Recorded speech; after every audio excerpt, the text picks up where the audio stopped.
on the field. For now, it appears second-year head coach Jim Caldwell is safe. NFL insiders Field Yates, Joe Banner joining us at the lunch table. Guys, good to see you. Field, it sounds like for now that Jim is safe there. Yeah. But there are other leadership issues to address. Where does ownership go from here? Well, I think for now, you sort of stand pat with the front office as is constructed. It's not as if you're going to go out and hire a new GM this week. And I think that the ownership group in Detroit and those who are still there need to take a long, hard look at the various rosters around the NFL, particularly the ones that have been built up to sustain success, and evaluate the members of that front office that could be GM candidates, whether it's a team like the Arizona Cardinals, who have really sort of blossomed over the past couple of years. The Patriots are always going to be a stacked roster. The Baltimore Ravens, even though they have not been successful this year, Eric DeCosta, an example of a name that has been tossed around as a GM candidate in previous years. So their job over the next 2 months until the end of the football season is to identify potential GM candidates and which fits their vision of how they want to build this team going forward.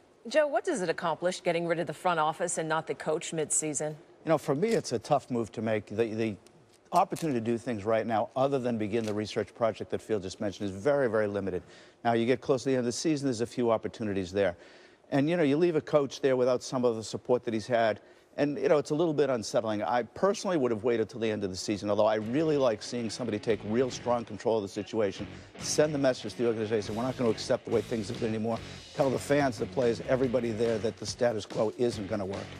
Joe, you've been on the inside of organizations, and I'm sure there are conversations going on right now with a number of teams as to whether or not they're going to move on from their coaches. What's your philosophy? What approach do you subscribe to? Making an in-season coaching change like we saw earlier in Miami, or waiting until the end of the season and starting the process then? You know, I never believed in making an in-season coaching change, with one exception. I actually think you've seen it with both of the teams that made changes this year.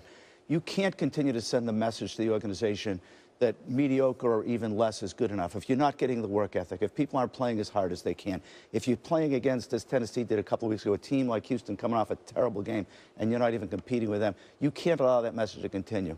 On the other hand, the opportunity to make a change at the end of the season and really do the things that Field is talking about, fully research, what's the right structure? That's the first question you've got to ask. Then what are the right people to fill in those blanks? And there's a lot of opportunities around the league. There are a lot of unknown employees around this league that people haven't heard of that have great futures. And one of the things you want to do is see if you can find who they are. And I guess find them first. You make the first firings, maybe get the first hirings. Yeah. Joe and Field, thanks. Change hats, come back and talk fantasy.